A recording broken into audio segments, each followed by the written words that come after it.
Bismillahirrahmanirrahim. Assalamualaikum warahmatullahi wabarakatuh. Alhamdulillahi syafi kullal amradi shifaan la yughadiru saqama. Wassalatu wassalamu ala rasulillahil mashfi al-ma'fi min kulli da'i. Fa nusalli wa nusallimu ala al-habibil mustafa sayyidina Muhammad wa ala alihi wa sahbihi wa ummatihi ila yaumiddin wa man wafa wa ba'du.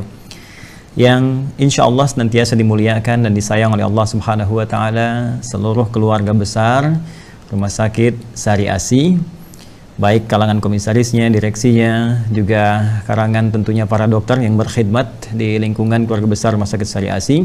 Terkhusus kami menyapa pendiri dari keluarga besar Bapak Haji Marsudi, kemudian Ibu Siti Rokaya, semoga senantiasa disehatkan dan diberkahi oleh Allah Subhanahu wa taala. Bapak Wali Kota Tangerang yang tadi telah memberikan sambutan yang terekam tentunya, dan juga para teman-teman sekalian yang tergabung dalam tabligh akbar di kesempatan tasyakuran 40 tahun keluarga besar Rumah Sakit Sari Asi. Izinkan saya mengawali tausiah ini untuk menyampaikan doa dan ucapan selamat atas hadirnya Rumah Sakit Sari Asi di lingkungan kita bersama yang membawa nilai-nilai keislaman dan juga nilai-nilai kasih sayang yang disampaikan pada seluruh masyarakat dan melayani kita semua dalam nilai-nilai kebaikan. Semoga dengan usia 40 tahun ini senantiasa mempertahankan pelayanan-pelayanan terbaik, khidmat terbaik, dan juga mendapatkan keberkahan dari Allah Subhanahu wa taala. Baik, langsung saja bahwa 40 tahun itu adalah sesuatu yang sangat istimewa. Bahkan dalam Al-Qur'an dan narasi hadis-hadis Nabi SAW, angka 40 ini memiliki satu kemuliaan dan kekhususan tertentu. Saya beri contoh misalnya. Nabi Musa alaihissalam ketika diberikan oleh Allah Subhanahu wa taala pembekalan khusus dalam penerimaan wahyu sebelum disampaikan kepada umatnya, itu juga dibutuhkan waktu 40 malam. Itu kemudian ditampilkan dalam Quran surah kedua Al-Baqarah di ayat ke-51. Ya, paling kiri agak ke atas sedikit di mushaf standar, Allah menyampaikan wa idh wa'adna Musa 40 laila. Ya, ketika kami menjanjikan kepada Musa alaihissalam untuk memberikan pembekalan berupa wahyu yang akan disampaikan risalahnya kepada umatnya selama 40 malam. 40 juga ini menjadi penanda diangkatnya para nabi, ya, menjadi nabi, dilantik menjadi rasul, dan terkhusus nabi kita Nabi Muhammad sallallahu alaihi wasallam. Beliau diangkat menjadi rasul ya dengan turunnya surah Al-Alaq itu ayat 1 sampai 5, ketika diangkat usianya 40 tahun. Bahkan dari 40 ini nanti akan turun kematangan-kematangan yang diisyaratkan oleh Al-Quran, bahkan nanti diteruskan oleh Nabi SAW sebagai pesan kepada kita semua, dan bahkan ini menjadi ikon bagi sementara ulama untuk bisa merumuskan 40 teori dari berbagai disiplin ilmu. Saya beri contoh misalnya, Al-Imam Al-Ghazali sangat terkenal sekali, beliau punya kitab Al-Arba'in fi Usuluddin. Ya, beliau merumuskan 40 bagian yang bisa menguatkan akar-akar keagamaan, pokok-pokok keislaman kita. Kemudian ada yang paling populer juga, ya, Al-Arba'in An-Nawawiyah. Al-Imam An-Nawawi Ad-Dimashqi itu menulis 42 hadis dan memberi nama Al-Arba'in, ya, sekitar 40-an. Kemudian juga nanti ada Al-Arba'in fi Fadailil Quran wa Ahlihil Amilin. Ya, 40 keutamaan para penghafal Al-Quran dan yang mengamalkan dia. Jadi 40 ini teman-teman sekalian ini begitu sangat istimewa dan terkait dengan masa perjalanan, baik itu perjalanan usia bagi seseorang ataupun pengabdian dan pelayanan dalam kehidupan tingkat sosial. Maka ada satu ayat yang dikhususkan oleh Allah Subhanahu wa taala untuk memberikan satu petunjuk, pedoman bagaimana menata kemudian baik sisi manajemen kehidupan, sisi usia, juga terkait dengan pelayanan dalam aspek sosial ketika mencapai usia 40 tahun, apa yang harus dilakukan, bagaimana kemudian tatanan itu dikelola sehingga mencapai hasil yang maksimal di hadapan Allah Subhanahu wa taala, dan tentunya punya nilai-nilai kebaikan bagi lingkungan sekitar. Ini yang coba kita akan tampilkan, yang akan berfokus pada satu ayat dalam Al-Quran dan turunan tafsirnya, yaitu Al-Quran surah ke-46. Ya, sekali lagi, Al-Quran surah ke-46, surah Al-Ahqaf di ayat yang ke-15 yang tadi dibacakan oleh qari kita, Masya Allah, semoga Allah berikan berkah kepada beliau dan kita semua. Ya, kita merujuk kepada Quran surah ke-46. Mohon izin saya berdiri untuk memperjelas. Di ayat yang ke-15 di mushaf standar ada paling kiri, ya, sebelah atas posisinya. Penting saya sampaikan bahwa Quran surah ke-46 Ya, saya tuliskan Al-Ahqaf. Ya. Di ayat yang ke-15 ini nanti asbabun nuzulnya, ya, sebab turunnya ayat ini diantaranya adalah berita dan apresiasi yang disampaikan oleh Allah Subhanahu wa taala terkait dengan kebahagiaan sahabat Abu Bakar As-Siddiq dan doanya kepada Allah Subhanahu wa taala ketika beliau mendapatkan anugerah yang sangat luar biasa. Apa anugerah itu? Ini populer sekali di kitab-kitab tafsir, bahwa pada saat itu beliau telah mencapai usia 40 tahun, teman-teman sekalian. Jadi sahabat Abu Bakar, ya, Abu Bakar As-Siddiq radhiyallahu taala anhu, sekaligus juga bapak mertua Rasulullah SAW, ini sahabat, ya, teman setia Nabi, juga mertua Nabi, karena diantara putri tercintanya itu Sayyidah Aisyah radhiyallahu taala anha, yaitu ibunda kita, ibunda mukminin, ummul mukminin dan istri Nabi SAW. Ya, beliau ketika mencapai usia 40 tahun, ya, sekaligus pada saat itu adalah 2 tahun dari risalah kenabian Rasulullah SAW. Jadi ketika diangkat menjadi Rasul, kalau saya sebut risalah, berarti penyampainya itu disebut dengan Rasul. Baik ya, misinya disebut dengan risalah. Gitu ya. Nah, ketika Nabi SAW diangkat menjadi Rasul, Rasulullah SAW, ya, diangkat menjadi Rasul, itu usia beliau 40 tahun, ya, menerima wahyu di Gua Hira, ya, Quran surah 96 Al-Alaq ayat 1 sampai dengan 5 itu penanda diangkatnya beliau menjadi Rasulullah, yaitu Rasulullah SAW.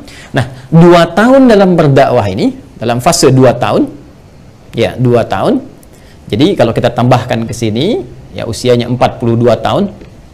Nah, usia 42 tahun, fase 2 tahun dalam berdakwah, ini belum terang-terangan. Ya, masih di sekitaran saja, karena nanti ada fase pembekalan sebelum dakwah terang-terangan. Dalam fase pembekalan ini, Nabi mengajak lingkungan terdekatnya. Jadi ada keluarga dekat, sahabat-sahabat dekat, tetangga dekat yang dipercayai, kan? Nah, itu nanti fasenya 4 tahun. Nah, 2 tahun dalam fase ini, saat usia beliau 42 tahun. Nah, sahabat Abu Bakar As-Siddiq usianya 40 tahun. Jadi beliau ini sahabatan, ya, beda usia, rentang usia sekitar 2 tahunan, kurang lebih. Nah, ini kalau teman-teman misalnya main, ya, untuk ziarah umrah atau haji. Jadi kalau menunaikan ibadah haji, saya bermohon pada Allah bagi yang belum nanti berangkat, semoga bisa disegerakan, ya. Nah, dan tidak cukup dengan amin, ya, mesti nabung. Nabung, siap-siap belajar. Kemudian nanti kalau Anda haji atau umrah, nanti Anda masuk ke wilayah Mekah, masuk ke haram, ya, sekitaran Masjid Al-Haram. Nanti saya berikan contoh petanya, ya. Kalau sekarang misalnya di sini ada ini maktabah, yang sekarang maktabah Kadimah, ini tempat lahirnya Nabi, ini Hotel Zamzam di sebelah sini. Nah, ini Zamzam, ya, Zamzam Tower sebelah sini. Di sini ada nanti Istana Raja, ya, seberang sedikit ke sini, Istana Raja sini. Kita jalan ke belakang sini, ya. Nah, ini ada pintu 26, Gate Ismail, kemudian nanti ke sini Babun Nabi, Babu Ali, Babu Salam di sini. Kemudian nanti Anda lewat sini sampai kurang lebih ada 37 kipas angin, Anda lewat sini di samping sini. Nah, nanti agak jarak ke sebelah sini ada maktabah, warnanya krem bangunannya. Ini tempat Nabi dilahirkan. Kemudian tarik garis lurus, ini Babus Salam, ya, masuk pintu Babus Salam. Di sini ada Bukit Sofa. Nah, ini Bukit Marwah. Dari Marwah ini keluar, di sini yang ada toilet di sini, ya. Nah, di sini ini rumah kediaman Rasulullah SAW, ya, berumah tangga dengan Sayyidah Khadijah. Di mana rumah Abu Bakar As-Siddiq radhiyallahu taala anhu?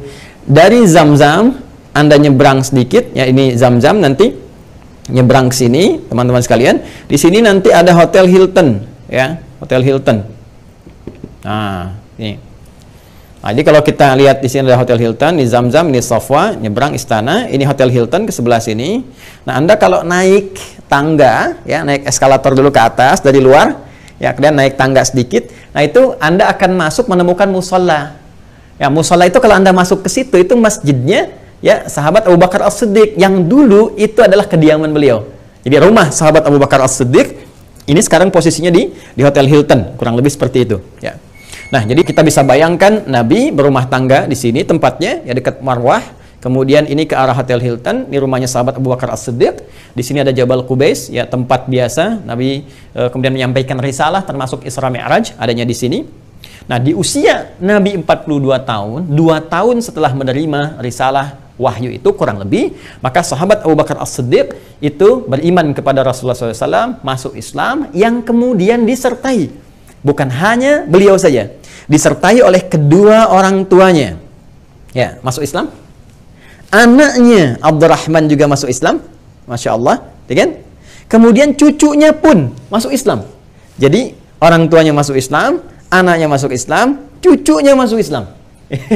Masya Allah gitu ya. Nah, jadi ini sangat menarik teman-teman sekalian. Maka pada saat dalam suasana itulah kemudian beliau meminta petunjuk kepada Allah Subhanahu wa taala untuk diberikan bimbingan oleh Allah Subhanahu wa taala bagaimana mensyukuri nikmat 40 tahun ini, ya, yang dengan 40 tahun ini mendapatkan satu anugerah terbesar dari Allah Subhanahu wa taala, yang dengan anugerah itu punya satu kehidupan baru, punya jendela yang terbuka baru, punya nafas fitrah yang baru, yang dengan itu menginginkan petunjuk tepat dari Allah sehingga sisa-sisa kehidupan bisa dijalani lebih baik dibandingkan hari-hari sebelumnya. Maka turunlah kemudian Quran surah ke-46 ayat ke-15 yang mengabadikan peristiwa ini, yang doanya nanti ada dalam kalimat hatta idza balagha asyuddah wa balagha arba'ina sanah, sehingga tatkala sampai pada masa kematangan itu. Jadi kalau ada orang berproses, ya, baik dari sisi kemanusiaan dalam fase tumbang, tumbuh, berkembang, sampai dengan jadi remaja, sampai pemuda dan sebagainya, itu masih proses. Ya, Syariah Asih juga demikian, karena ini konsepnya umum. Dalam pekerjaan juga demikian, dalam khidmat begitu. Awal-awal ini masih proses penyesuaian, kadang seperti bayi, ya, masih butuh bantuan, masih butuh donasi, butuh support, kadang-kadang naik turun, kadang-kadang lelah dan sebagainya. Itu di awal-awal. Tapi ketika Anda merasakan fase kematangan, kata Allah, hatta idza balagha asyuddah, sampai ketika sudah mulai terasa mapan, terasa lebih kuat. Sekarang Syariah Asih punya 6 cabang gitu kan. Orang-orang yang sudah masuk fase usia di atas 30 mau ke 40, itu sudah mulai kuat, nalarnya sudah mulai matang. Ya kan? Bahkan penampilan fisiknya pun sudah beda, ya, kekuatannya, nalarnya, daya fikirnya dan sebagainya. Dan puncaknya wa balagha arba'ina sanatan, dan sampai 40 tahun. Nah, ini intinya. Ini inti yang paling utama, dan tidak mudah mendapatkan 40 tahun ini. Baik dari usia, juga tentunya khidmat kepada masyarakat, interaksi sosial kehidupan kita, apapun profesi kita. Ya, tapi yang paling menarik, perhatikan bimbingan Allah yang menyertai kalimat ini. Ketika seseorang sudah sampai pada usia 40 tahun, ataupun suasana yang dirasakan seperti Abu Bakar merasakannya, dan meminta kemudian petunjuk pada Allah Subhanahu wa taala dalam bersikap, beraktivitas, melakukan pelayanan, interaksi sosial, apa yang harus dilakukan? Maka kata Allah, perhatikan, qala, ya, maka lakukan seperti Abu Bakar mengerjakan ini. Jadi ini ayat sangat menarik sekali, mengapresiasi Sayyidina Abu Bakar As-Siddiq ketika beliau kemudian berdoa, bermohon pada Allah Subhanahu wa taala, dan diabadikan kemudian bagian diksinya dalam Al-Qur'an. Perhatikan kalimatnya. Qala rabbi auzi'ni an ashkura ni'mataka allati an'amta alayya wa ala waliday. Satu, saya tuliskan ya. Saya hapus jenak yang ini. Ini kalimat pertamanya, mohon izin, waktu kita sangat terbatas sekali, jadi saya mencoba fokus kepada inti bahasan. Ya, satu, qala, ya, ini boleh dibacakan, ya, Bapak Ibu sekalian, teman-teman, ya, di kalangan dokter ataupun perawat ataupun yang lainnya. Ini doa sangat bagus sekali dan boleh kita dawamkan dalam keseharian. Ya, Rabbi, ya, auzi'ni, ini fi'il amr li talab. Rabbi auzi'ni, nanti kita bacakan, an ashkura ni'mataka allati, ini satu, an'amta alayya wa ala waliday. Nah, ini poinnya. Satu, perhatikan baik-baik. Rabbi auzi'ni, ay Rabbi alhimni, ya Allah, mohon bimbing hamba. Ya Allah, mohon berikan petunjuk kepada hamba, arahkan hamba. An ashkura ni'mataka allati an'amta alayya wa ala waliday, agar hamba mampu mensyukuri, ya, nikmat yang telah engkau kurniakan kepada hamba dan kepada kedua orang tua hamba. Ini poinnya yang tadi disebutkan. Nah, tapi ingat, dalam kaidah nanti ilmu Al-Quran, ada di kaidah ulumul Quran mengatakan al-ibaratu bi umumil lafzi la bi khususis sababi. Ya, dalam kaidah ilmu asbabun nuzul mengatakan jika ada satu ayat Kalau lafadznya bermakna umum, sekalipun sebabnya dikhususkan pada satu kejadian, sementara lafadznya sifatnya umum, maka pesan yang ingin disampaikan adalah pesan yang umum, mencakup bagi segala kalangan dengan situasi yang serupa. Artinya, pesan ini ingin disampaikan pada setiap kalangan, baik dalam konteks usia 40 tahun, ataupun dalam konteks pengabdian, aktivitas, sosial, dan sebagainya, sudah sampai usia 40 tahun. Pernikahan sampai di usia 40 tahun, pengabdian dalam sosial misalnya 40 tahun, di birokrasi 40 tahun, diplomasi 40 tahun, di kesehatan 40 tahun. Sepanjang konteksnya sampai ke dalam masa 40 tahun ini, maka yang pertama harus dilakukan, kata Allah, ini, an ashkura ni'mataka allati an'amta alayya wa ala walidayya. Satu, minta kepada Allah untuk diberikan bimbingan agar mampu bersyukur. Ya, mampu bersyukur atas segala nikmat yang diberikan selama 40 tahun. Ini nggak mudah. Ya, apa dikira satu rumah sakit itu akan begitu mudah? Ya, bisa berkembang, bertahan, maju sampai 40 tahun? Belum tentu. Tidak sedikit rumah sakit yang sekarang karena suasana pandemi merasa kesulitan. Bahkan ada yang terjatuh, bahkan ada yang kemudian tidak mudah untuk bisa hanya sekedar beraktivitas. Itu nggak mudah. Ya. Tapi yang paling menarik, ini yang paling dahsyat ya. Kalau kita bertanya, ya Allah, bagaimana cara bersyukurnya? Apakah hanya mengucap Alhamdulillah, apakah hanya dengan berbagi dan seterusnya? Ada sesuatu yang sangat menarik. Nah, Abu Bakar As-Siddiq mencontohkan ini dengan satu contoh yang sangat luar biasa, diridhoi oleh Allah, dan dengan ridha itu diabadikan dalam Al-Quran. Ya, apa itu? Jadi Abu Bakar As-Siddiq ini mensyukuri satu nikmat yang Allah berikan kepada beliau dalam usia 40 tahun itu, dan disepakati oleh para ulama tafsir ketika menafsirkan ayat ini, yaitu nikmat at-tauhid. Nikmat at-tauhid. Ya. Satu, nikmat tauhid. Ya. Apa itu tauhid? Menjadikan seluruh atau segala hal yang kita kerjakan dalam aktivitas hanya mengarah untuk Allah semata. Ya, jadi kalau kita misalnya mohon maaf, kita mau makan, makanya kita kerjakan karena Allah, gitu kan? Kemudian kalau kita mau minum, kerjakan karena Allah. Kita bekerja, kerjakan karena Allah. Kita beraktivitas, kerjakan karena Allah. Maka setiap segala aktivitas yang kita kerjakan karena Allah itu dalam konteks tauhid, yang mentauhidkan, mengarahkan segalanya hanya bagi yang satu, yang ahad. Ya, Allah menamakan dirinya dengan al-ahad. Qul huwallahu ahad, ya. Ketika menjadikan seluruh aktivitas yang kita kerjakan semuanya dalam kerangka hanya untuk Allah saja, hanya untuk beribadah saja, maka aktivitas ini yang dalam bahasa Arab disebut dengan amal namanya, akan memiliki nilai bertambah namanya, bukan sekedar amal tapi ditambahkan dengan salih namanya. Salih. Jadi kalau masih amal, itu masih netral. Ya, makan itu amal. Segala jenis pekerjaan itu amal. Minum, amal. Anda bekerja, amal. Saya mengajar, amal. Anda menulis, amal. Itu masih umum. Ya, tapi apakah setiap yang beramal dikerjakan karena Allah atau tidak? Gitu. Ya. Baik, jika pekerjaan ini dilakukan karena Allah dan turun ridha Allah ke dalamnya sehingga dianggap baik oleh Allah, sesuatu yang dianggap baik oleh Allah disebut dengan salih namanya. Ya. Makanya setiap orang tua bercita-cita memiliki anak yang saleh. Artinya orang atau anak yang dianggap baik, dibimbing baik oleh Allah. Ya, itu sudah fitrah. Bahkan ada di Quran surah ke-7 Al-A'raf, ya, nanti di ayat 189. Ya.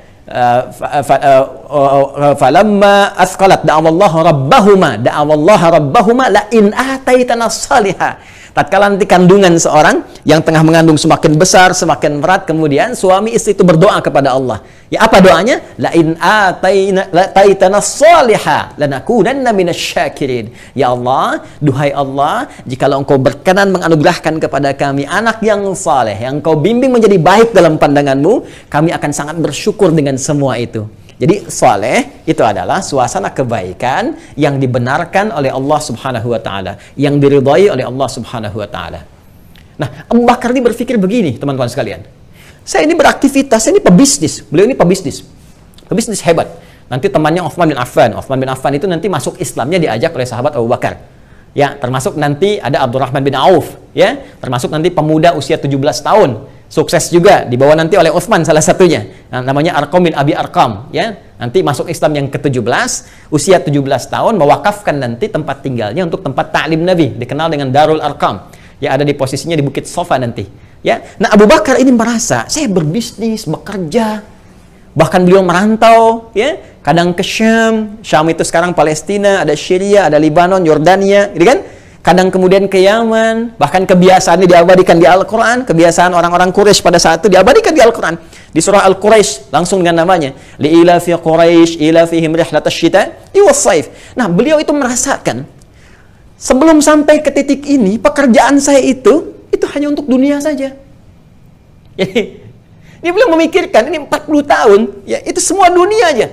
Kerja berangkat dunia, ya berangkat gelap, pulang gelap, aktivitas lagi, kerja lagi, tumpuk harta lagi, belanjakan lagi. Dan semua nilainya hanya untuk dunia saja. Maka beliau berpikir ketika kemudian, Masya Allah, sampai di usia ini dan menerima risalah Islam, difikirkan, ya Allah, ternyata sebelumnya ini punya nilai tidak di hadapan Allah. Kalau kita refleksikan ke dalam suasana 40 tahun Syariah Asih ini, ya, mari kita bawa ke pertanyaan pada diri saya, Anda, dan kita semua. Saya ingin tanya pada diri Anda, selama Anda mengabdi di Syariah Asih ini khususnya, bahkan sampai ke usia 40 tahun, apakah pekerjaan Anda pernah Anda niatkan karena Allah? Atau dokter hanya sekedar untuk mengobati saja? Perawat hanya sekedar merawat saja? Manajemen memanage saja? Bagaimana perusahaan berlangsung dengan baik? Bagaimana rumah sakit berjalan dengan lancar? Kalau hanya itu yang Anda kerjakan, jangankan Anda, bahkan rumah sakit lain pun bisa. Bahkan yang belum beriman pun sama. Lantas apa bedanya Anda di hadapan Allah Subhanahu wa Ta'ala? Lantas Anda punya nilai apa di hadapan Allah? Dan persoalannya, satu saat kita akan berpulang. Kita akan wafat. Dan yang kita bawa pulang itu bukan bekal dunianya, tapi hasil dari amal soleh ini, teman-teman sekalian. Ya. Karena itu ayatnya berkata setelah itu, perhatikan kalimatnya. Ya, Rabbi auzi'ni an ashkura ni'mataka allati an'amta 'alayya wa 'ala walidayya wa an a'mala salihan tardah. Ya.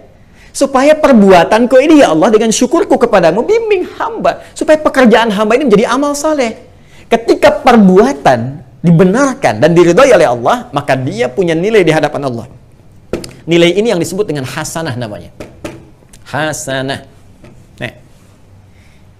Dan jangan main-main, ya. Nilainya itu, ketika pekerjaan menjadi hasanah, itu poinnya dituliskan oleh malaikat atas perintah Allah, itu 10 poin dituliskannya. 10. Dalam hitungan akhirat, hitungan Allah Subhanahu wa Ta'ala.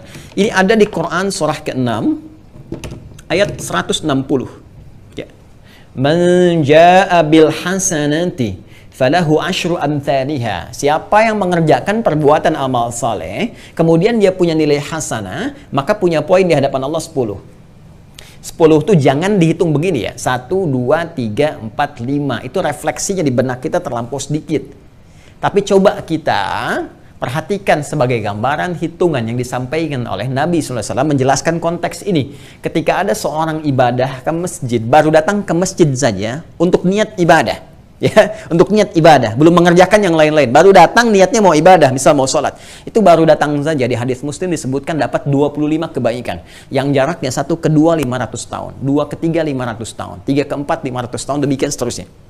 Jadi kalau kita tarik, ya, pola hitungan ini ke dalam nuansa hitungan pahala, maka terbayang berapa banyak didapatkan. Berapa banyak? Itu 1 hasanah, nilainya 10. Nah, yang kita bawa ke hadapan Allah Subhanahu wa Ta'ala, hasanahnya ini. Kalau pekerjaannya selesai. Jadi jangan dikira untuk mendapatkan perbuatan hasanah ini terbatas pada ibadah spiritual saja, tidak. Ya, kita sholat, betul, sholat dapat pahala, 10 kebaikan sekali sholat. Ya, baca Al-Quran, setiap hurufnya 10 pahala. Ya, infak, setiap yang keluar dihitung, paling sedikitnya 700 kali lipat. Ada hitungannya, kan? Tapi jangan dikira terbatas pada amalan-amalan ritual saja, tidak. Semua pekerjaan kita, dari bangun tidur sampai kita tidur lagi, jika diniatkan karena Allah, maka menjadi amal soleh dan punya nilai hasanah. Makanya semua pekerjaan itu dibimbing. Bimbingan itu yang disebut dengan doa. Jadi doa itu bukan kalimat formalitas yang kita bacakan untuk mendapatkan keberkahan pada aktivitas kita. Bukan sekedar itu. Itu ada nilainya. Karena itu silahkan Anda cek, semua aktivitas orang Islam dari bangun tidur sampai tidur lagi pasti bersanding dengan doa. Silahkan cek. Ya, bangun tidur kita punya doanya. Ya, silahkan. Bahkan kita berpakaian ada doanya, makan ada doanya, urusan ke toilet pun ada doanya, langkah diatur. Masuk kaki kiri doanya, kemudian keluar kaki kanan, antara masuk dengan keluar beda, ke masjid ada doanya, masuk dengan keluar beda, langkahnya tak sama dengan saat ke toilet. Ya, silahkan, semua ada doanya. Bahkan tak mampu pun atau belum tahu pun membaca doanya, cukup kata Nabi untuk mendapatkan hasanah ini, maka lakukan karena Allah. Ya, kalimat nabinya, kullu amrin dzibalin la yubda'u fihi bismillahirrahmanirrahim fahuwa abtar. Ya, cukup ucapkan bismillahirrahmanirrahim. Paling singkat bismillah. Anda lupa atau tak menyebutkan bismillahirrahmanirrahim, maka perbuatan itu tidak menjadi hasanah, tidak punya nilai di hadapan Allah Subhanahu wa taala. Ya, mau periksa pasien bismillahirrahmanirrahim, ya kan? Mau nyuntik bismillah, mau ngecek hasil bismillah, ya. Dan ketika disebutkan nama Allah, bismillah, ya, itu punya arti, ba-nya itu banyak, punya ada 14 fungsi ba dalam bahasa Arab. Lil murafaqah, lil islah, lil ilsaq, lil ghayah, untuk menunjukkan satu pendampingan, satu kedekatan, ya, untuk menunjukkan satu tujuan, untuk menunjukkan satu maksud. Jadi kalau Anda mengatakan bismillahirrahmanirrahim, kemudian Anda mau visit ke pasien misalnya, maka Anda katakan, ya Allah, aku visit ini, perhatikan baik-baik, aku kerjakan karenamu, dan aku merasa diawasi olehmu, ya Allah. Ya, maka nggak akan main-main. Anda tidak akan pernah memberikan misalnya, mohon maaf, advice yang tidak baik. Anda tidak akan pernah menuliskan sesuatu yang tidak Allah sukai. Ya, di admin juga demikian, tidak akan menginput sesuatu yang tidak Allah senangi, karena Anda merasa diawasi Allah. Ya, demikian seterusnya. Bismillah mau minum, mustahil orang minum yang haram baca bismillah. Maka semua aktivitas yang dikerjakan itu ada dua bonusnya. Satu, Allah berikan kemudian nilai pahala di dalamnya. Ini 10 poin. Nah, ini yang akan ikut sampai kita pulang kepada Allah. Ya, adapun yang lainnya mah itu bonus dunia, berkahnya. Ya, saya beri contoh misalnya, mohon maaf, ketika Anda menyuntik, apakah suntikannya akan ikut? Tidak. Ke alam kubur saja tidak. Apakah ketika Anda mendapatkan bagian misalnya dari dunia, apakah dapat gaji kah, dapat bonus kah, ya, dapat income kah, apakah akan ikut? Tidak. Itu hanya akan punya nilai ketika dia menjadi amal soleh di hadapan Allah Subhanahu wa taala. Semua selesai. Pakaian selesai. Tidak ada orang meninggal dipakaikan dengan pakaian kebanggaannya misalnya, baik perawatkah, dokterkah, atau yang lain, tidak. Semua menggunakan satu perangkat yang sama. Ya, dengan bentuk yang sama, kain kafan. Hanya nanti, ya, pola penggunaannya bisa berbeda. Perempuan dengan laki-laki, perempuan ada kerudungnya, laki-laki terbatas pada berapa helai kain saja. Semua itu yang dibawa itu saja. Dan yang paling menarik ketika pulang, ini yang dibawa nih. Makanya pertanyaan terbesar dari ayat ini bukan pertanyaan saya, mohon izin teman-teman keluarga besar. Ini Allah yang tanya. Ya, saya hanya wasilah saja. Kenapa Anda mengundang saya? Banyak para ustaz, para ulama yang bisa menyampaikan. Tapi ketika tiba-tiba kemudian, mohon izin, ya, Allah mengarahkan Anda untuk memilih saya untuk menyampaikan, dan tiba kemudian ayat ini yang bicara. Seakan-akan ada pesan yang ingin disampaikan. Sekarang ayatnya bertanya, apakah setiap keluarga besar di Sari Asih itu yang melayani dengan penuh kasih sayang, apakah nilai kasih dan sayang ini punya nilai di hadapan Allah yang penuh dengan kasih dan sayang? Allah Rahman dan Rahim. Ya, pemberi kasih, pemberi sayang tanpa batas. Sekarang perbuatan pekerjaan Anda punya nilai enggak? Selama 40 tahun ini. Ya, insya Allah tentunya ya, insya Allah. Hanya persoalannya adalah ayatnya belum selesai. Belum selesai. A'mala salihan tardah.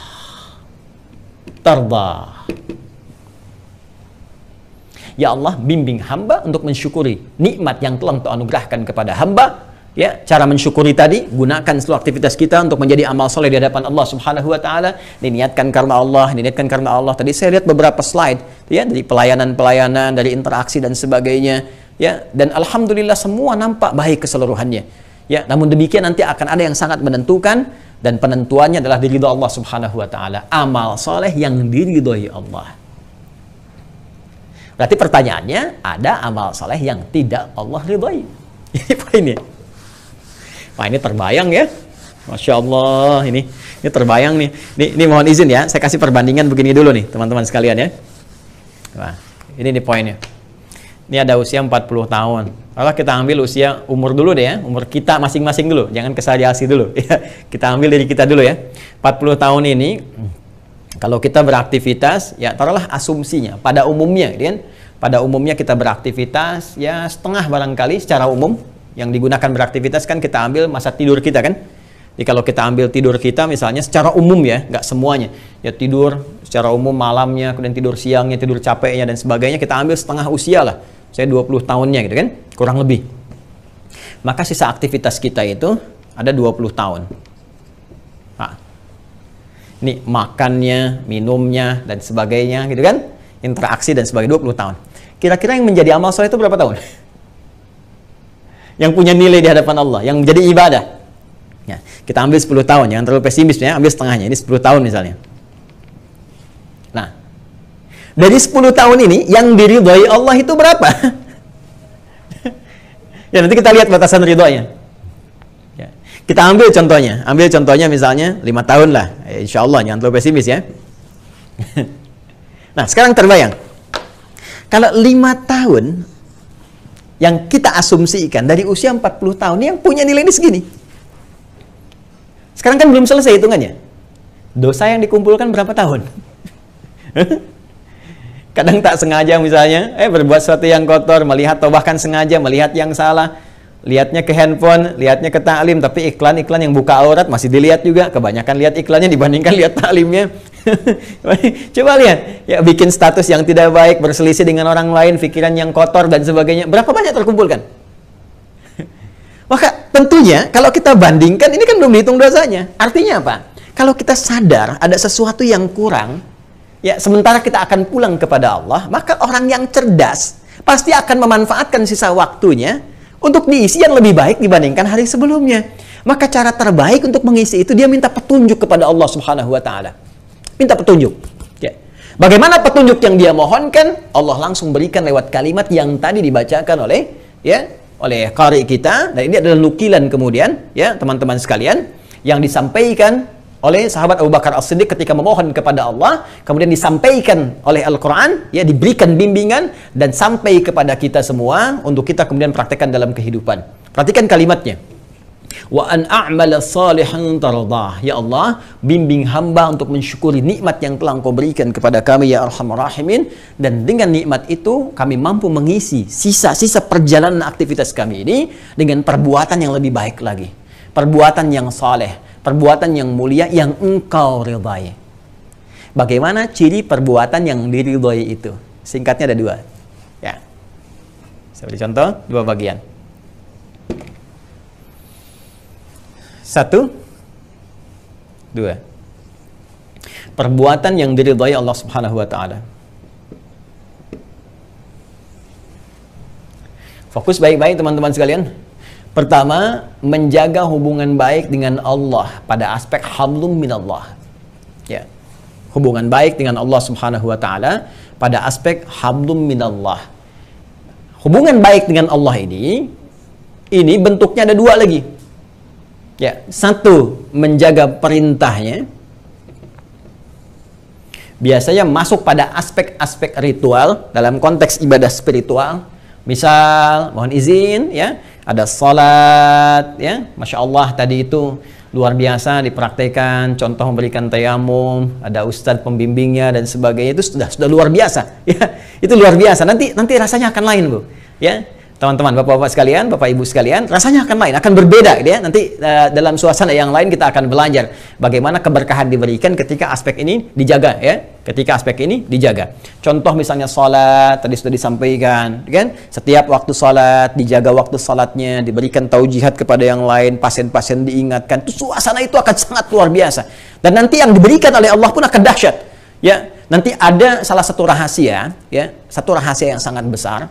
Bagaimana seseorang yang mendekati Allah dalam keadaan sakit atau memberikan bimbingan kepada orang sakit, dan dalam bimbingan itu dioptimalkan peningkatan hubungan baik dengan Allah, aspek hablum minallah, terutama menjaga perintah Allah Subhanahu wa Ta'ala. Itu nanti Allah akan berikan percepatan dalam kesembuhan, bahkan memberikan satu hal yang sangat dahsyat yang bahkan secara medis ada yang memvonisnya mustahil. Ya, jadi obat itu dibagi 2. Ya, penyembuh dibagi 2. Satu disebut dengan dawa, ya, ada riwayat sampai kepada kita likulli da'in dawa. Setiap penyakit itu ada obatnya, ya, ilal maut, kecuali kematian. Jadi setiap apapun yang kita rasakan sakit itu kalau kita telusuri, kita gali, ya, kita belajar dengan baik akan ditemukan obatnya. Ya, secara medis. Tapi ada kondisi tertentu yang medis itu tidak bisa mengatasi. Beratnya, ya, sulit bagi medis. Itu ada dua jenis. Satu, ya, itu penyakit hati, bawaan roh spiritual kita. Ya, iri hati, dengki, itu nggak bisa dicari obatnya. Datang ke apotek, datang ke rumah sakit, ke Sari Asih, ya Anda bisa temukan poli anak, poli gigi misalnya kan, ya poli mata. Tapi ada nggak poli iri, poli dendam, poli ria? Kan tidak ada, ya. Nah, itu obatnya disebut syifa namanya, ya. Dan syifa ini juga berlaku pada yang kedua, penyakit fisik yang secara medis sulit ditemukan, bahkan relatif mustahil, ya. Saya beri contoh gini, langsung di Al-Quran saja, langsung di Al-Quran. Nabi Zakaria misalnya, punya seorang istri, beliau divonis secara medis, itu sudah monofos dan mandul. Nggak mungkin punya keturunan. Tapi apa yang dikerjakan oleh beliau, Nabi Zakaria? Beliau membangun kedekatan yang luar biasa dengan Allah. Memohon, minta sangat luar biasa. Ya, sholat di mihrabnya, tingkatkan zikirnya, dan pendekatan yang sangat luar biasa, sampai turunlah kemudian keberkahan pada sesuatu yang dianggap mustahil secara medis. Maka turun syifa.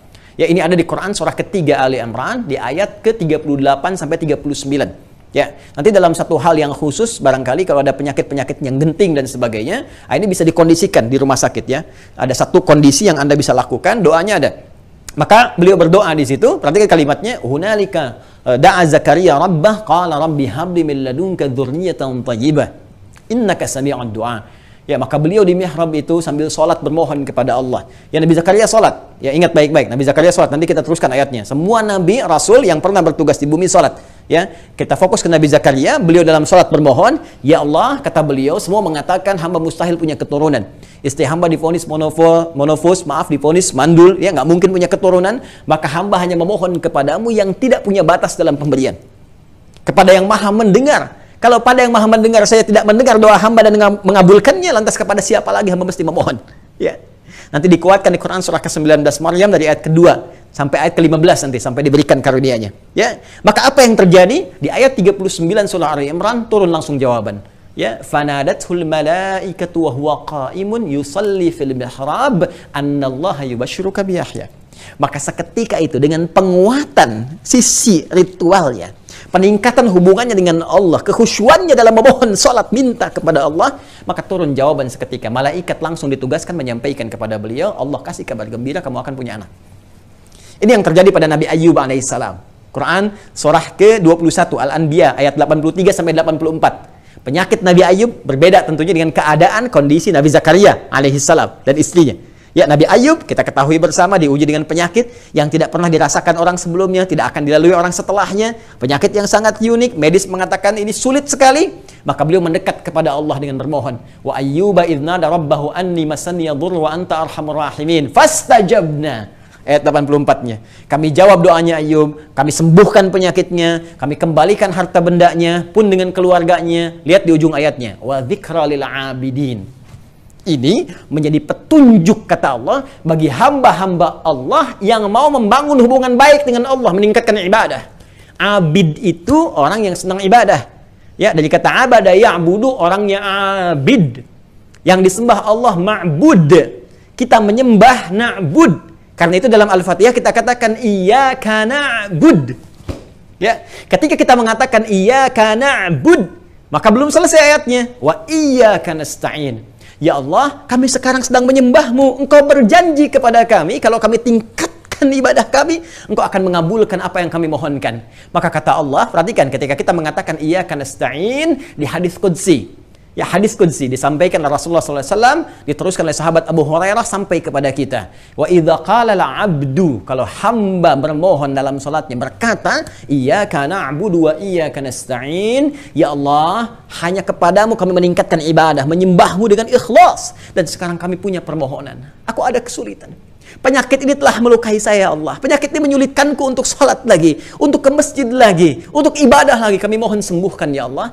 Perhatikan jawabannya. Hadza baini wa baina 'abdi wa li 'abdi ma sa'al. Ini perjanjian komitmen antara aku dengan hambaku. Kalau hambaku benar salatnya sampai detik ini, aku kabulkan apapun yang kau minta. Saya pernah praktekkan ini waktu dirawat. Saya pernah sakit juga 18 Februari, ya.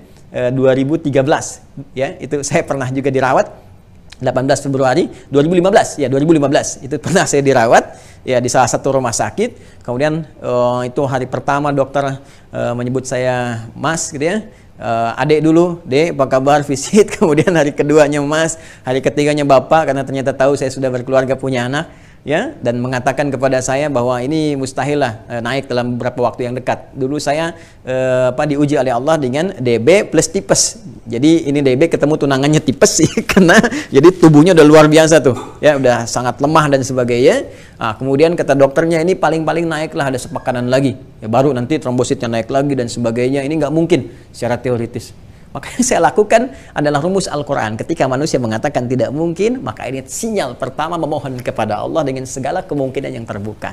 Maka malamnya kita sholat, tatayamum, ya seperti yang dicontohkan tadi, yang Anda tampilkan dalam slide tadi. Ya, kita minta kepada Allah. Besoknya teman-teman, setelah adik, mas, bapak, hari keempatnya biasa visit jam 11, datang jam 7. Panggilannya Ustadz. Ustadz, kok bisa? Kok bisa gitu kan? Nah, ini banyak hal yang mungkin kita bisa dapatkan, termasuk riset-riset kami terkait dengan suasana kekinian juga, itu juga ada nilai-nilai yang bisa kita dapatkan. Nah, ini poinnya teman-teman sekalian. Jadi jangan pernah dalam beraktivitas kita menjauh dari Allah. Jangan pernah. Ya, paling minimal gini, kalau kita misalnya belum sampai pada pemikiran datangnya syifa, setidaknya berharap dapat hasanah dalam konteks akhirat. Ini poinnya. Dapat 10 poin lah. Apapun yang saya kerjakan, pengabdian kita, itu jangan sampai nggak punya nilai. Toh pada akhirnya, kalau hari ini pasien ada yang meninggal, seperti tadi Anda bimbing, besok lusa kan mungkin Anda. Pertanyaan terbesarnya adalah ketika sama-sama meninggal, apakah bekal yang ketika dibawa pulang sama? Hati-hati. Status Anda bisa dokter loh. Ya, bisa direktur, bisa komisaris, bisa apapun. Tapi boleh jadi ketika wafat, status pasien bisa lebih tinggi di hadapan Anda. Ketika Anda berjumpa dengan Allah, dua-dua menghadap kepada Allah, status pasien bisa tinggi. Ketika pasien saat sakitnya malah rajin berzikir, pasien rajin sholat dan sebagainya, sementara Anda hanya kejar dunia, apa nilainya? Dan dunia itu hilang ketika Anda meninggalkannya. Karena itu kalimatnya telah meninggal dunia. Ini poinnya. Jadi renungan kita yang pertama adalah, ya sangat penting bagi kita, khususnya orang beriman. Iman itu yakin tanpa ragu. Kita yakin kita akan wafat, kita yakin kita akan kembali. Maka sangat penting bagi orang beriman untuk menjadikan seluruh tata aktivitas kehidupannya menjaga nilai-nilai yang telah disampaikan oleh Allah Subhanahu wa taala. Ini poin pertamanya. Jadi ketika ini dikerjakan, maka turunannya muncul syifa namanya. Syifa. Ya, ini ada di Quran surah ke-17 ayat 82. Wa nunazzilu minal Qur'ani ma huwa syifa. Kami turunkan dari sebagian ayat Al-Qur'an itu ada yang digunakan ya bisa menjadi syifa.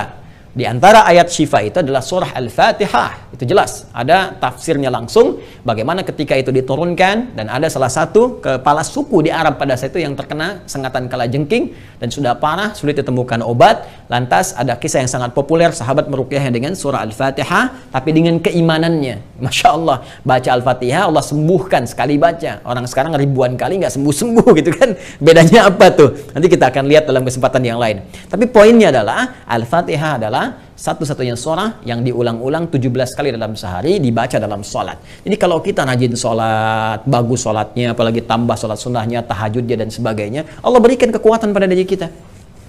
Antibody imannya itu kuat. Iman yang kuat memberikan imun yang luar biasa. Makanya orang saat puasa, ya karena banyak ibadah, walaupun makan sedikit, ya kuat saja. Kalau puasanya benar. Ya, kalau puasanya benar. Ya, maka energi yang terkumpul. Ya.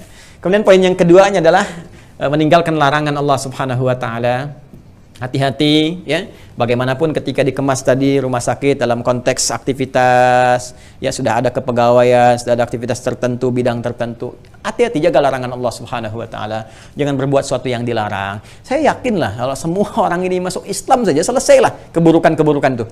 Di Islam ada larangan korupsi, larangan berkata kotor, larangan berzina, larangan mencela, larangan gibah, itu ya. Dan semua ini sesungguhnya ya nilai tata kehidupan yang kalau kita tinggalkan membentuk suasana yang harmoni. Ya, maka Islam mengajak pada kejujuran. tinggalkan segala bentuk yang dilarang oleh Allah Subhanahu wa taala. Jangan menuliskan sesuatu yang tidak diperkenankan oleh Allah. Hati-hati ya, menuliskan angka-angka dengan jujur, melayani dengan jujur, jangan memberikan sebuah beban kepada pasien yang harusnya misalnya bisa obat dengan yang sederhana karena pasiennya kurang mampu dalam konteks ini, kemudian karena sesuatu hal ditingkatkan sehingga memberikan beban yang lebih. Ini kasus yang sangat luar biasa marak di lingkungan global. Ya, maka kita memberikan contoh teladan yang terbaik. Demi Allah saya katakan, ketika nilai ingin dijaga, maka lihat bagaimana Allah berikan keberkahan pada tempat dan bahkan orang-orang yang hadir di sekitarnya. Ya, ini sudah rumus, Ya, kalau Allah yang menyampaikan, tidak ada celah untuk meragukan. Ya, ini gambaran teman-teman sekalian. Ya, kemudian apa yang dilakukan setelah itu? Bagian keduanya, secara umum, hubungan baik dengan Allah kita tata, kemudian hubungan dengan sesama, hablum. Ya, orang mengatakan minan nas, kalau saya cenderung menyebutnya hablum minal makhluqat. Ya, kalau nas dengan manusia saja, kalau makhluqat dengan semua makhluk-makhluk Allah Subhanahu wa taala. Menjaga baik hubungan dengan Allah dan menjaga baik hubungan dengan sesama makhluk-makhluk Allah Subhanahu wa taala, khususnya dengan manusia atau orang-orang yang berada di sekitaran kita semua. Jadi kalau Syariah Asih keluarga besarnya ingin mendapatkan berkah Allah Subhanahu wa taala, ingin lancar, ingin bagus, maka aspek yang kedua ini perlu dijaga. Dan yang diutamakan bukan yang jauh dulu. Nih. Wa ala walidai, dengan orang tua. Kalau dalam konteks suasana keluarga besar Rumah Sakit Syariah Asih, ya dengan pendiri ke atas jangan sampai putus rasa untuk menghormati. Ya, bahkan mendoakan, maka yang di atas bisa turun menyapa kepada yang di bawah. Ya, ini ada pendiri Bapak Haji Marsudi, Ibu Haja Siti Rokayah, gitu kan? Ya, jangan dilupakan. Ya, semua ingat dibacakan doa yang baik, gitu kan? Nah, kemudian dari atas juga demikian menyapa, memberikan motivasi, jaga hubungan baik ini. Ya, karena mustahil ke atas tidak baik, maka tugas yang akan dilaksanakan pun tidak akan maksimal. Ya, pun demikian kalau kita tafsirkan ke atas, walidayah itu kan garis ke atas. Ya, kalau kita anak ke orang tua. Ya, kalau di pekerjaan hierarki ke atas. Ya, kepimpinan. Jadi dari bawahan kepimpinan ke atas. Kalau di kalangan senioritas dokter, ya, dari yang junior sampai ke atas, dokter seniornya dan sebagainya. Ini bangun hubungan baik, kata Allah, bangun hubungan baik dengan sesama. Ya, jalur ke atas dan dari atas jalur ke bawah. Wa aslihli wa dzurriyyati. Ya. An a'mala sholihan tardah, ya, kemudian wa aslih li, dan berikan aku perbaikan ya Allah, kemudian wa dzurriyyati, dan keturunanku. Ini garis ke bawah. Jadi Masya Allah indah sekali.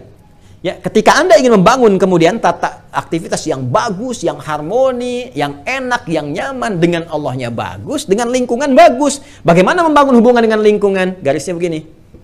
Anda ada di tengah-tengah seperti ini, ya. Cross, ya, bukan salib, ini cross. Ini untuk contoh saja cepat.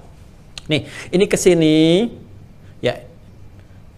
Dalam konteks makhlukat, tata hierarki, dalam konteks berusaha, Anda naikkan ke atas ke sini. Ini hubungannya nanti dengan orang-orang kalangan senior, ya, misalnya dokter kalangan seniornya yang memberikan bimbingan, arahan, sampai ke kalangan misalnya dalam konteks birokrasinya, manajemennya, direksinya, komisarisnya, pendirinya dan sebagainya, ownernya. Ya, ke bawahnya ke sini teman-teman sekalian, ya, yang tadi, yang di atas menghormati yang ke bawah, menyayangi, ya, saling mengayomi. Kalau ini kuat dijaga sinerginya, ya kan sangat luar biasa. Ya, hubungan dokter dengan perawat, dengan admin, dengan apa-apa dan sebagainya. Jangan sampai masuk hanya, mohon maaf nih, sekedar formalitas saja. Ya, perawat, tolong dicek ini. Siap dok, ini cuma di situ aja. Oke, kalau cuma ini yang Anda kerjakan, jangankan Anda. Yang belum beriman pun banyak yang begitu. Ya, tapi suasana orang beriman tuh beda. Saling senyum, saling enak, ya, saling kekeluargaan. Kalau itu dijaga, itu luar biasa. Ya, kenal, sharing, senyum, sapa, ramah dan sebagainya. Ini poinnya.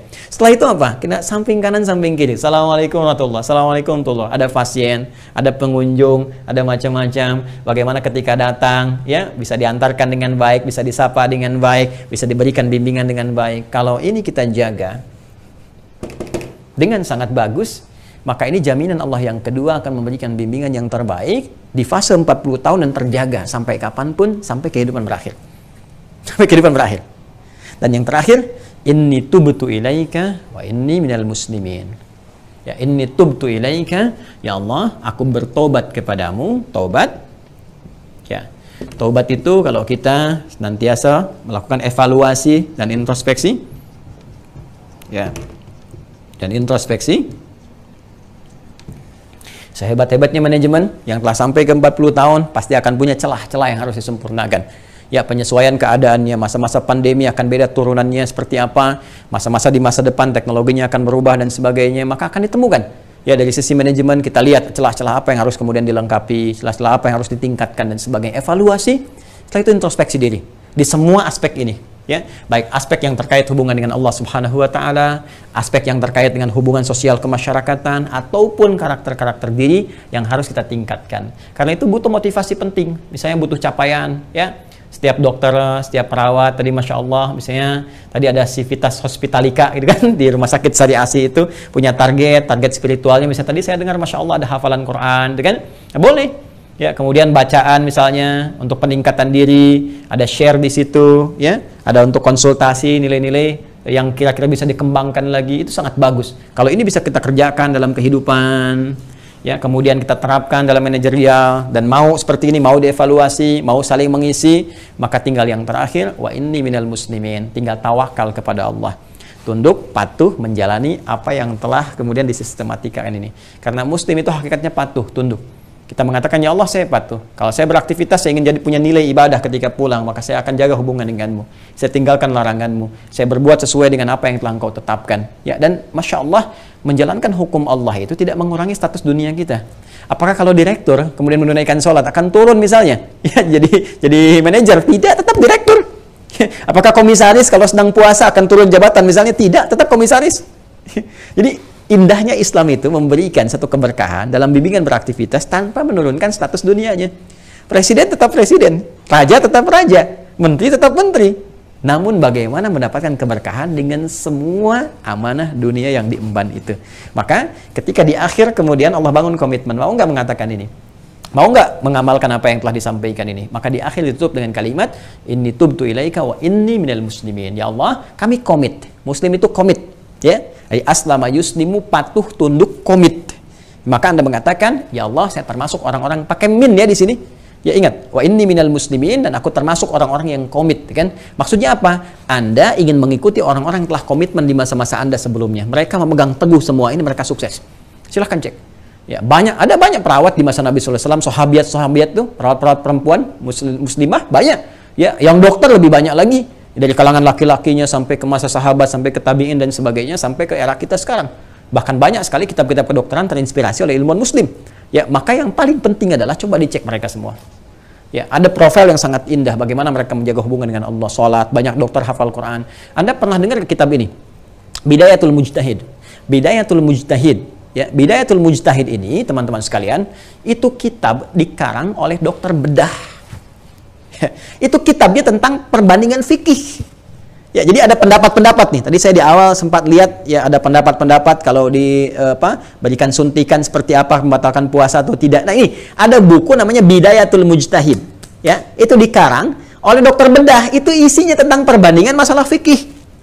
Jadi kalau ada kasus begini, ini pendapat ulama ini, pendapat ulama ini, pendapat ulama ini, dalilnya begini. Itu yang ngarangnya dokter bedah, Ibnu Rushd. Ya. Kalau Ibnu Sina nggak usah ditanya, bapak kedokteran gitu kan, kitabnya banyak, ada Asy-Syifa, Al-Qanun fi Thib dan sebagainya. Itu sangat luar biasa.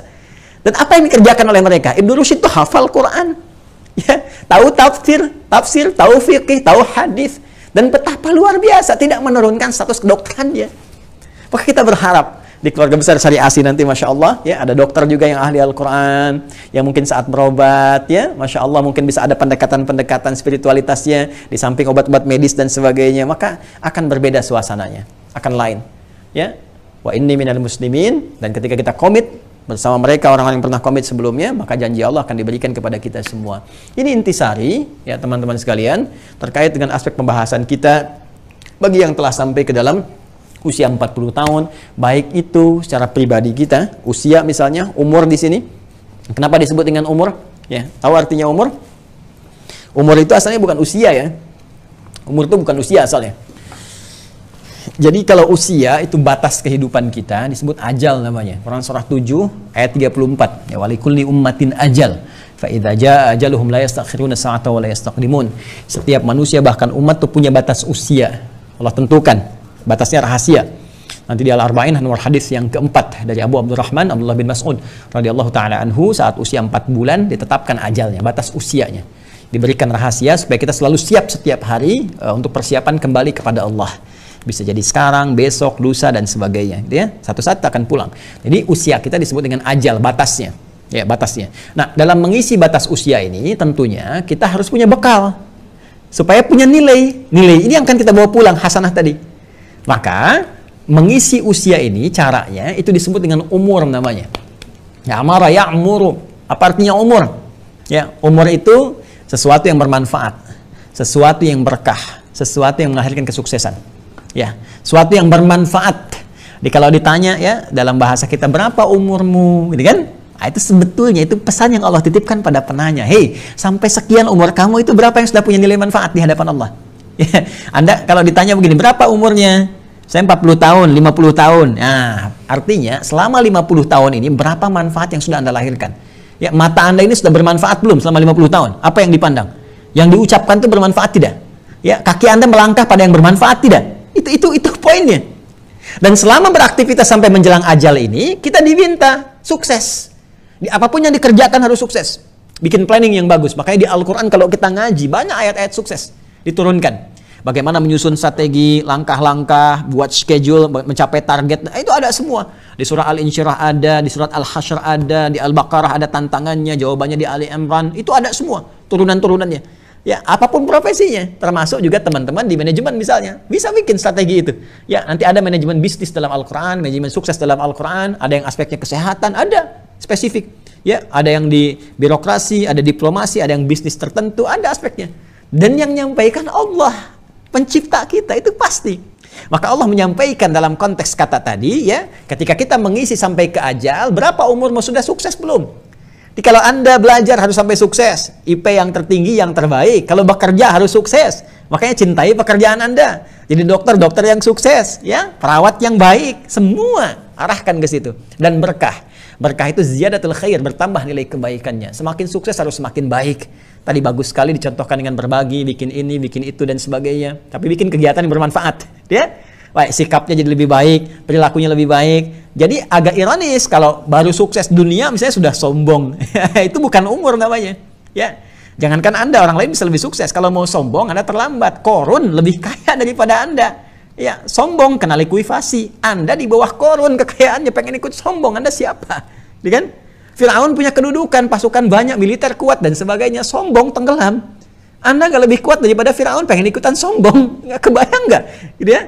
Nah, jadi Allah sudah kasih contoh segalanya, makanya Allah berikan dalam satu kalimat yang sangat singkat saja, umur sekian. Nah, sekarang kalau sudah 40 tahun, tinggal kita lihat umur syariah 40 tahun, maka bagaimana kemudian keberkahan, ziyadatul khair, bertambah nilai kebaikan-kebaikan, pelayanannya harus lebih baik, gitu kan? Kemudian juga aspek-aspek manajerial harus lebih baik, hubungan integral di dalamnya harus lebih baik, hubungan faktor eksternalnya lebih baik lagi. Kemudian mohon maaf ya, diantaranya ada apa lagi? Manfaat. Semua aspek yang ada di titik setiap rumah sakit harus bermanfaat, kata-kata bermanfaat, pelayanan bermanfaat, ya. Dan terakhir ya, semua harus punya visi kesuksesan. Ya, sukses dunia dan sukses akhirat. Itu kurang lebih ya secara singkat materi yang bisa kami sampaikan, dan saya secara pribadi mengucapkan terima kasih.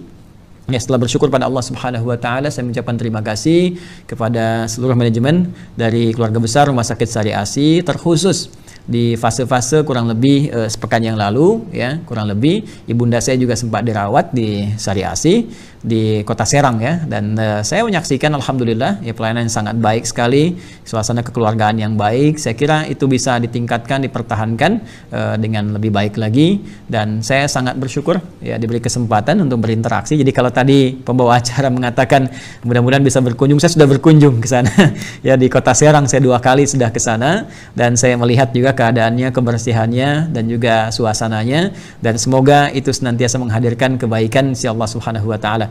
Ya, terima kasih untuk para dokter yang telah merawat ibunda saya, juga teman-teman yang lainnya, ya, dokter-dokter lain yang turut beserta juga perawat, dan tentunya keluarga besar dari Rumah Sakit Sari Asi. Saya ucapkan terima kasih banyak.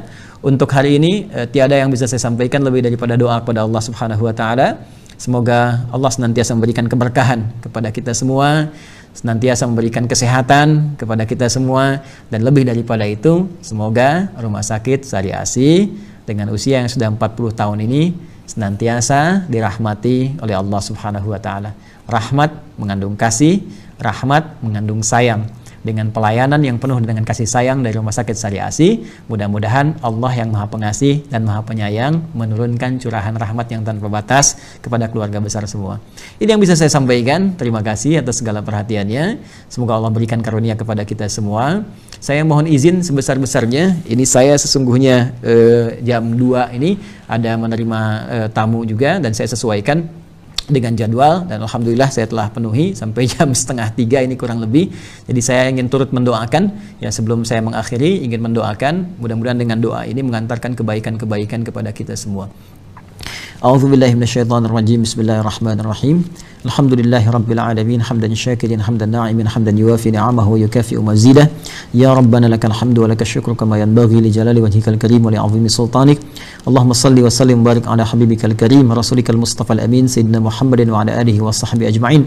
Allahumma inna nas'aluka bi asma'ikal husna wa sifatikal ula. Allahumma barik ya Allah wa khassatan li ikhwatina ya Allah fi ahli wa ailati Mustashfa Syariah Asih ya arhamar rahimin. Allahumma ya Allah, anugerahkan keberkahan kepada kami semua yang tersambung lewat webinar tayangan online pada kesempatan kali ini, terutama keluarga besar Rumah Sakit Syariah Asih. Allahumma barik lahum barik alaihim ya Allah, wajma' fihim wa lana ya Allah fi khair. Ya Allah, anugerahkan keberkahan kepada mereka, kepada kami, lekatkan keberkahan itu ya Allah, dan kumpulkan kami selalu dalam kebaikan. La tada'lana fi maqamina hadza wa fi kulli maqamin dzamban illa ghafartah. Ya Allah, jika ada di antara kami pada saat ini yang penuh dengan linangan dosa, maka mohon ya Allah pada kesempatan kali ini ampuni segala dosa-dosa kami. Wala hamman illa farajtah, jika ada dalam kesempatan ini yang diliputi kegelisahan, maka mohon tenangkan keadaan jiwa kami. Wala asiran illa yasartah, jika ada di antara kami yang diuji dengan kesulitan apapun ya Allah, maka angkat dan mudahkan segala kesulitan kami. Wala maridan illa syafaitah, jika ada di antara kami yang diuji dengan penyakit ya Allah, terutama pasien-pasien yang kami rawat, saudara-saudari kami ya Allah, maka anugerahkan ya Allah kesembuhan kepada mereka, kepada kami, dan angkat penyakit ini ya Allah, dan berikan kami hikmah terbaik di balik penyakit ini ya arhamar rahimin, yang mampu mendekatkan kami denganmu. Wala ya Allah wala hajatan min hawaijid dunya wal fil akhirati illa laka ridwan lakas salah ya arhamar rahimin fa ajibha. Dan mohon ya Allah segala kebutuhan, segala hajat yang disampaikan pada kesempatan kali ini, sepanjang itu baik untuk urusan dunia dan akhirat kami, maka mohon kabulkan ya arhamar rahimin. Allahumma rabbana atina fid dunya hasanah wa fil akhirati hasanah wa qina adzaban nar. Barik lana ya Allah fi hadhil 40 sanah, barik lana ya Allah fi ma ba'dah, barik lana ya Allah fi yaumin nataqabbalu ilaika ya arhamar rahimin, fi yaumin ya Allah taqabbalu ilaika ya arhamar rahimin. Allahumma ya Allah, anugerahkan kepada kami segala kebaikan di dunia, segala kemuliaan di akhirat. Berkahi kami di usia ke-40 tahun ini ya Allah, berkahi kami di aktivitas setelah 40 tahun ini ya Allah, dan berikan keberkahan kepada kami ya Allah yang melekat, yang kami bawa menghadap kepadamu di hari kiamat nanti. Bifadlika subhana rabbika rabbil izzati amma yasifun, wa salamun alal mursalin, wa akhiru da'wana subhanakallahumma wa bihamdika nashhadu an la ilaha illa anta nastaghfiruka wa natubu ilaik, walhamdulillahi rabbil alamin.